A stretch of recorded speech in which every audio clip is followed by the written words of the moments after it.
Hello বন্ধুরা, আমি কোয়েল educational purpose YouTube চ্যানেলে তোমাদের সকলকে জানাই স্বাগত। আজকের ক্লাসটি খুবই গুরুত্বপূর্ণ।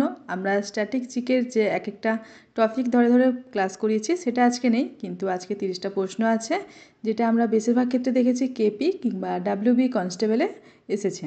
তাই চলো দেরি না করে ক্লাসটি শুরু করা যাক।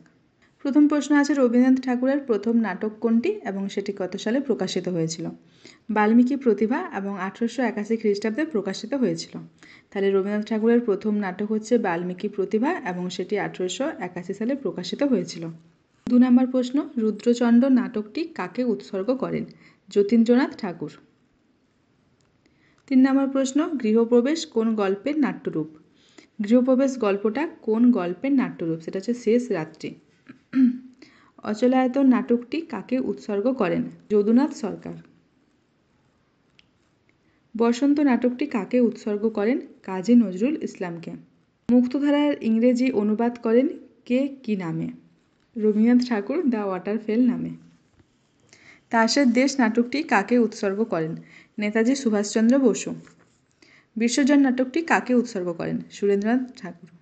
রঘুপতি জয়সিং কোন নাটকের চরিত্র? মানে এই নামগুলো বলেছে, এগুলো একটা নাটকে ব্যবহার করা হয়েছিল, সেগুলো কোন নাটকের চরিত্র? সেটা হচ্ছে বিসর্জন নাটকের এগুলো চরিত্র। নালন্দা বিশ্ববিদ্যালয় কে নির্মাণ করেছিলেন? গুপ্ত সম্রাট প্রথম কুমারগুপ্ত। তিনি নালন্দা বিশ্ববিদ্যালয় নির্মাণ করেছিলেন। পায়রার দেহে বায়ুথলির সংখ্যা কটি? এটা আমরা সবাই জানি, পায়রার দেহে বায়ুথলির সংখ্যা হচ্ছে 9টি। একটি ডিম্বাকার ভাইরাসের উদাহরণ, সেটা হচ্ছে মাম্পস ভাইরাস। একটি দণ্ডাকার ভাইরাসের উদাহরণ, সেটা হচ্ছে টোবাকো মোজাইক ভাইরাস। একটি গোলাকার ভাইরাসের উদাহরণ, সেটা হচ্ছে পোলিও ভাইরাস, যেটা হচ্ছে গোলাকার ভাইরাস। একটি ব্যাঙাচি আকার ভাইরাসের উদাহরণ হচ্ছে ভাজ ভাইরাস। নম্বর প্রশ্ন, একটি ঘনকের ভাইরাসের উদাহরণ, সেটা হচ্ছে বসন্ত ভাইরাস। পদ্ম পাতার পত্ররন্ধ্র কোথায় থাকে? সেটা হচ্ছে পাতার উপরিতলে, মানে পাতার উপরে হচ্ছে পদ্ম পাতার পত্ররন্ধ্র থাকে। ডিএনএ যুক্ত উদ্ভিদ ভাইরাস কোনটি? ফুলকপির মোজাইক ভাইরাস। ডিএনএ যুক্ত প্রাণী ভাইরাস, সেটা হচ্ছে ডিএনএ যুক্ত প্রাণী ভাইরাস কোনগুলি? বসন্ত ভাইরাস, হেপাটাইটিস বি ভাইরাস এবং হার্পিস ভাইরাস। আরএনএ যুক্ত উদ্ভিদ virus, tobacco mosaic virus, pea mosaic virus, bean mosaic virus.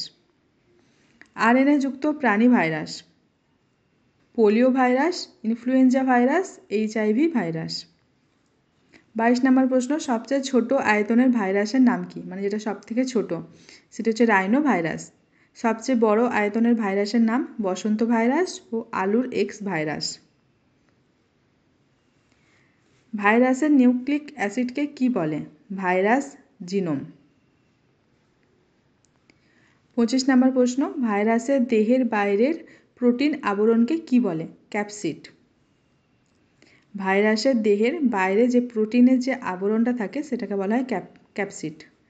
লেবুতে বেশি থাকে কোন vitamin? Vitamin C.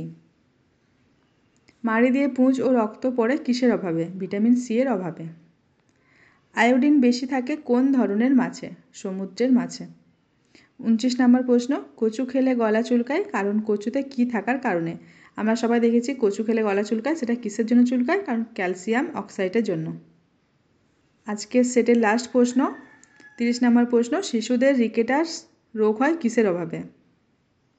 Vitamin D এর অভাবে। তোমরা যে এখানে দেখছো ভিটামিন ডি, ভিটামিন সি এগুলো দেওয়া আছে। তোমরা যদি ভিটামিন সম্পর্কে ডিটেলস ক্লাস দেখতে চাও সেটাও দেওয়া আছে, তোমরা প্লেলিস্টে গিয়ে দেখে নিতে পারো। আজকে এটুকুই। এই 30টা প্রশ্নই খুবই গুরুত্বপূর্ণ। তোমরা যদি সেটা ডাউনলোড করতে চাও তাহলে অবশ্যই লিঙ্কটা ভিডিও নিচে দেওয়া আছে, সেখানে ক্লিক করে টেলিগ্রাম গ্রুপে যুক্ত হয়ে যাও এবং পিডিএফটি ডাউনলোড করে নাও। যদি ভিডিওগুলো ভালো লেগে থাকে তাহলে অবশ্যই কমেন্ট, শেয়ার এবং সাবস্ক্রাইব করতে ভুলো না।